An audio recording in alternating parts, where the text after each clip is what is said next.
오늘 우리 주시는 말씀은 느헤미야 8장 1절로 18절까지의 말씀입니다. 느헤미야 8장 1절로 18절까지의 말씀 다 함께 봉독하심으로 받도록 하겠습니다.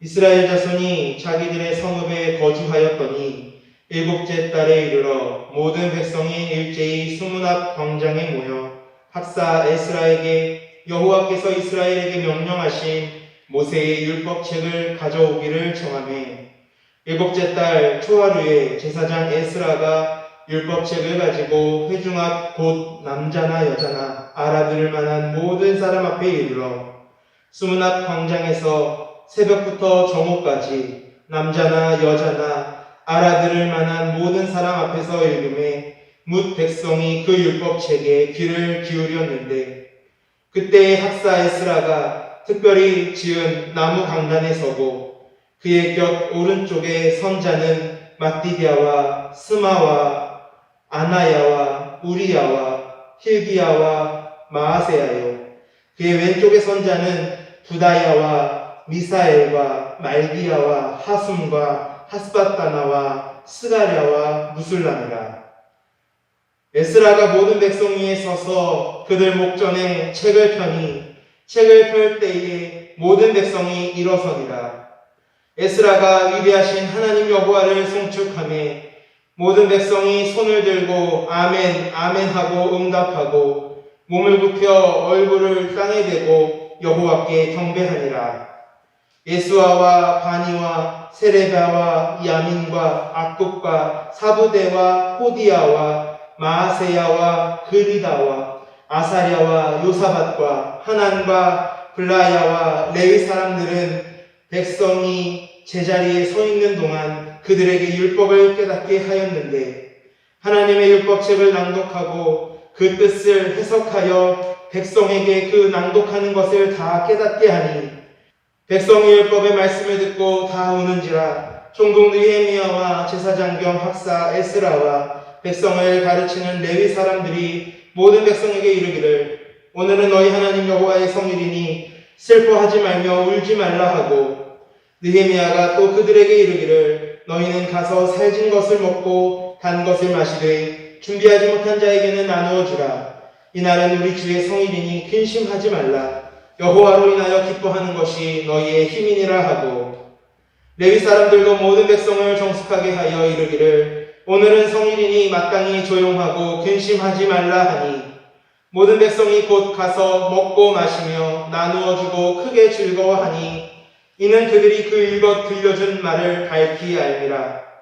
그 이튿날 뭇 백성의 족장들과 제사장들과 레위 사람들이 율법의 말씀을 밝히 알고자 하여 학사 에스라에게 모여서 율법에 기록된 바를 본즉 여호와께서 모세를 통하여 명령하시기를 이스라엘 자손은 일곱째 달 절기에 초막에서 거할지니라 하였고 또 일렀으되 모든 성읍과 예루살렘에 공포하여 이르기를 너희는 산에 가서 감람나무 가지와 들감람나무 가지와 화석류나무 가지와 종려나무 가지와 기타 무성한 나무가지를 가져다가 기록한 바를 따라 초막을 지으라 하라 한지라.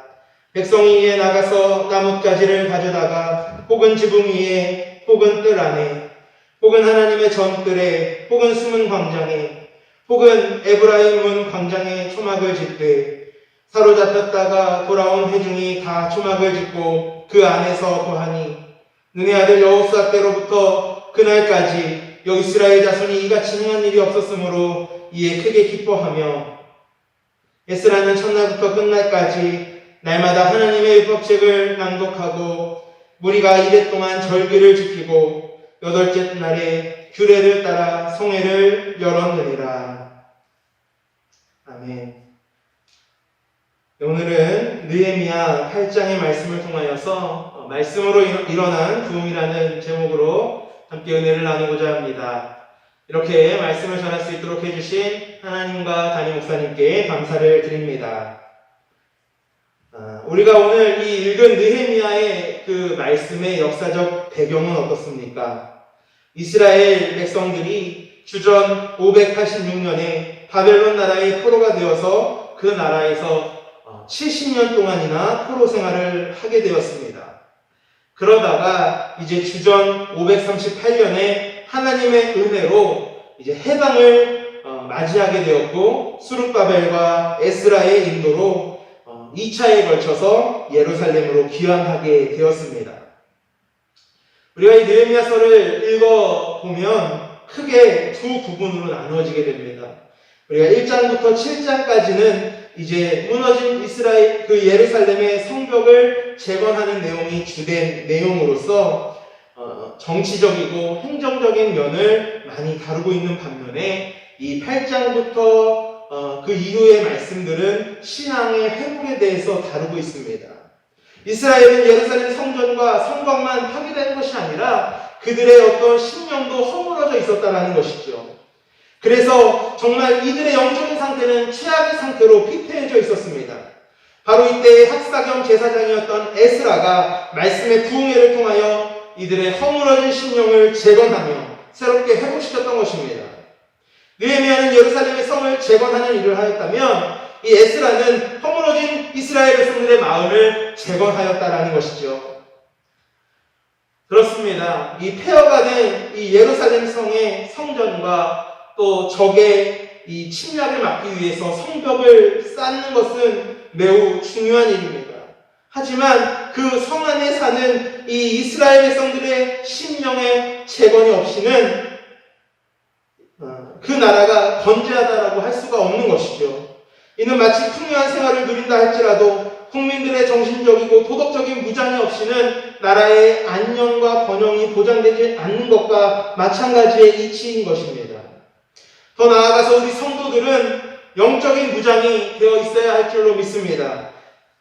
그러면 본문의 말씀을 함께 우리가 생각하면서 우리가 진정한 부흥이 일어나기를 원한다면 어떻게 해야 하는지 한번 함께 은혜를 나눌 수 있기를 원합니다.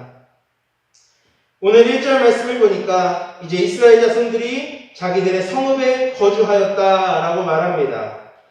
즉 이제 성벽 재건의 일이 끝난 이후에 이스라엘 백성들은 이제 각각 자기 고향으로 또 일상으로 돌아간 것입니다.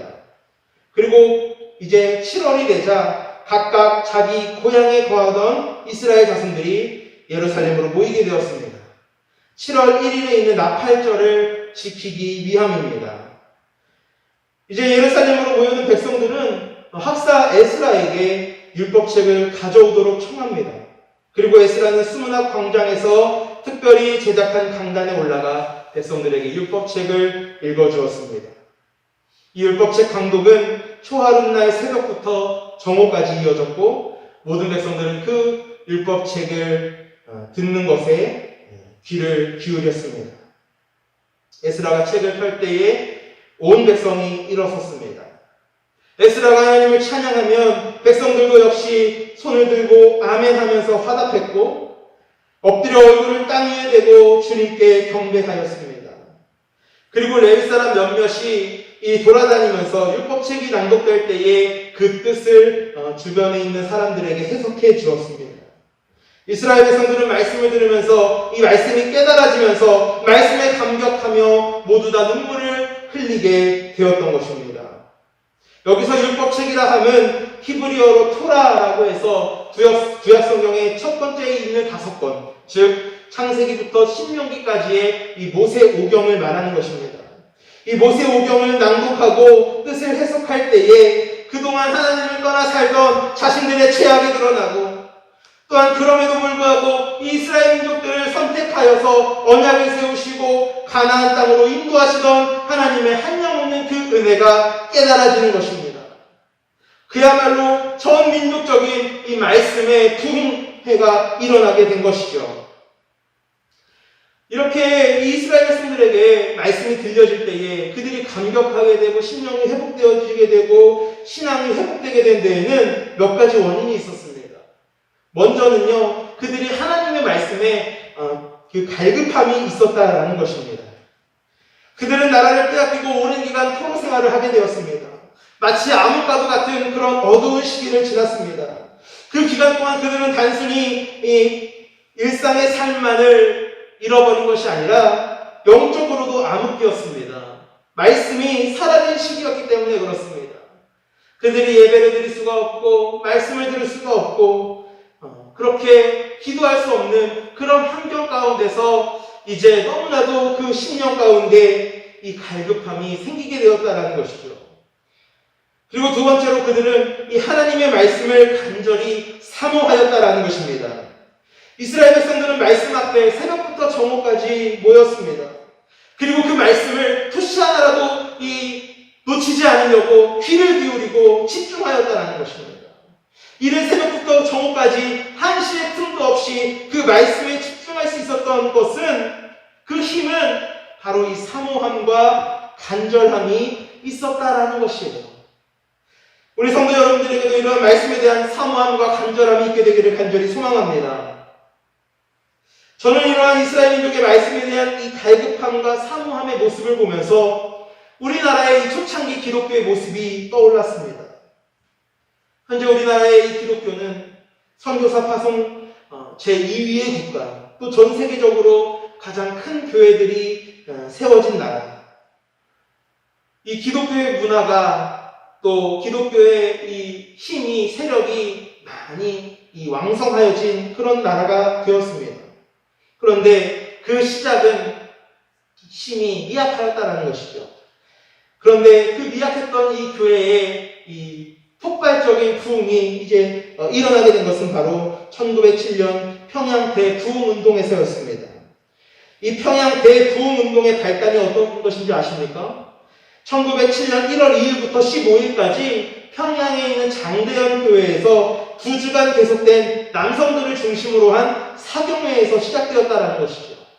여러분들 우리가 사경회라는 것 잘 알고 계시죠? 사경회라 하면 성경 공부 집회를 일컫는 말로 한국의 초대교회에서 주로 행해졌습니다.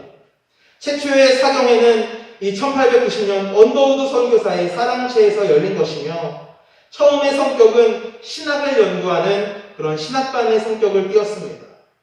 후에 각 지역별로 중요한 평신도 교육 프로그램으로 정착하기 시작하였죠. 그래서 이 사경회는 말씀 강론을 중심으로 한 집회를 의미합니다.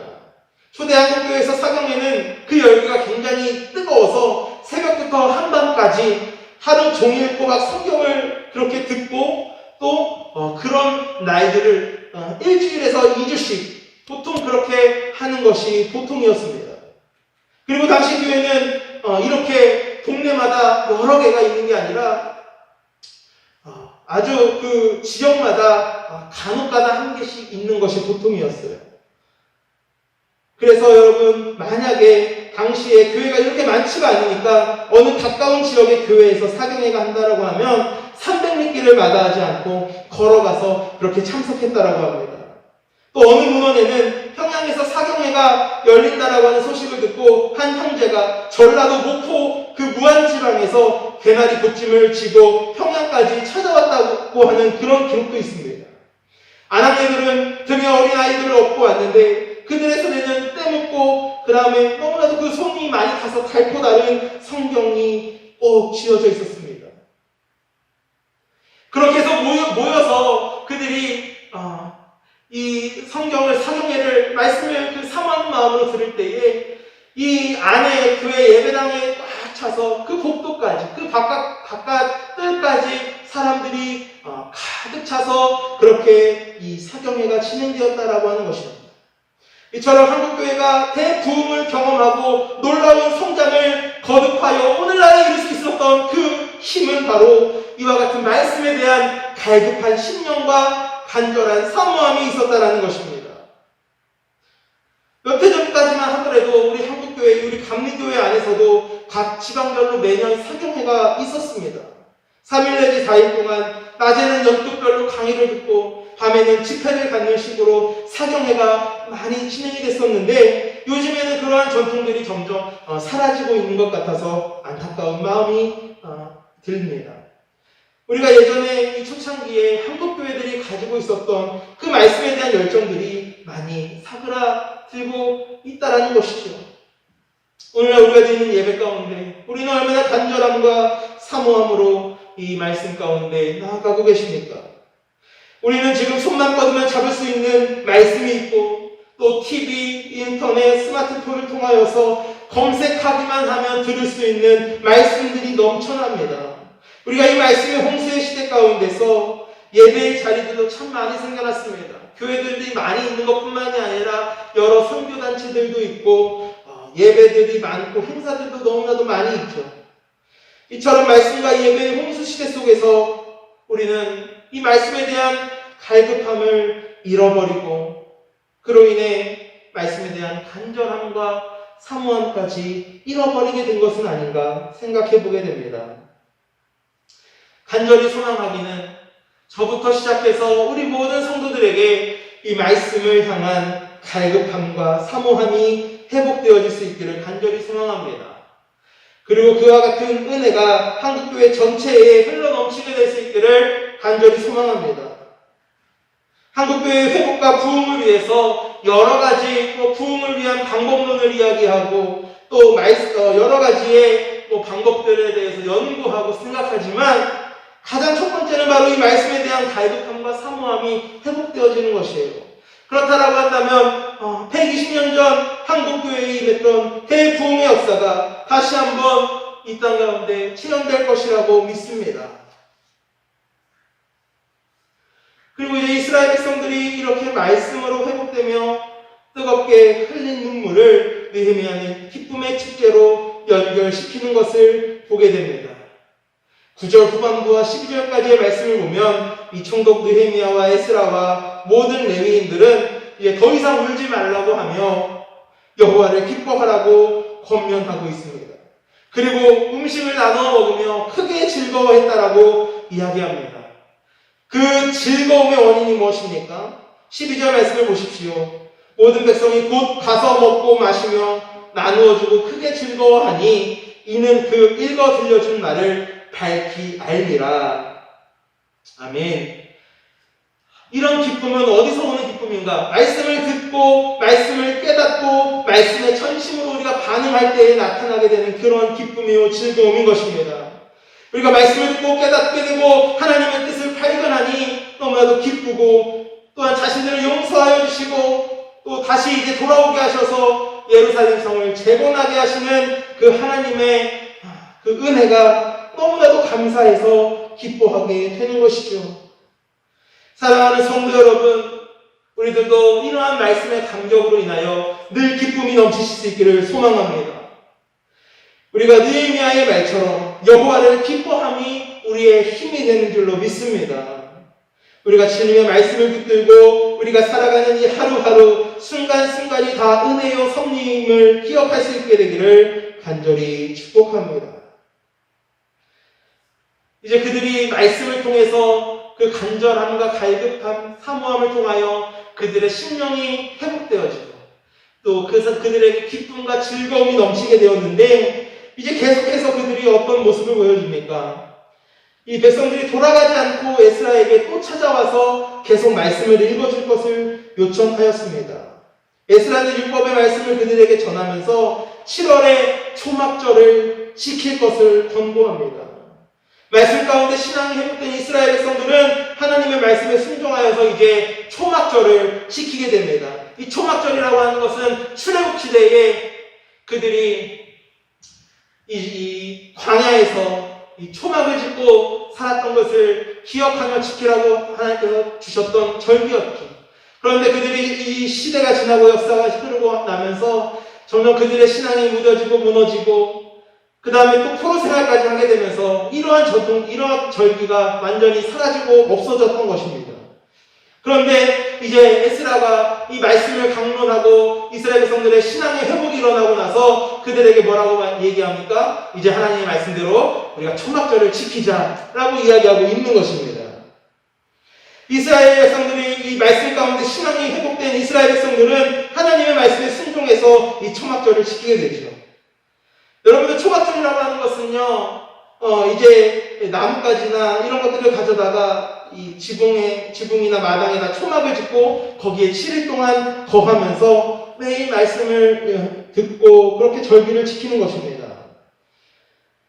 여러분들, 우리가 평소에도 집을 떠나면 고생이다 이런 말 많이 하잖아요. 근데 사실 나가서 이렇게 텐트를 짓고 하루 이틀 캠핑하는 것처럼 그렇게 지내는 것은 가끔가다 좋을 수 있어요. 그런데 일주일 내내 편안한 집을 냅두고 그 앞에다 초막을 짓고 거기에서 먹고 자고 말씀을 들으라고 하는 것은 여러분 생각해 보실 때 어떻습니까? 결코 쉬운 일이 아닌 것입니다. 결코 즐거운 일이 아닌 것입니다.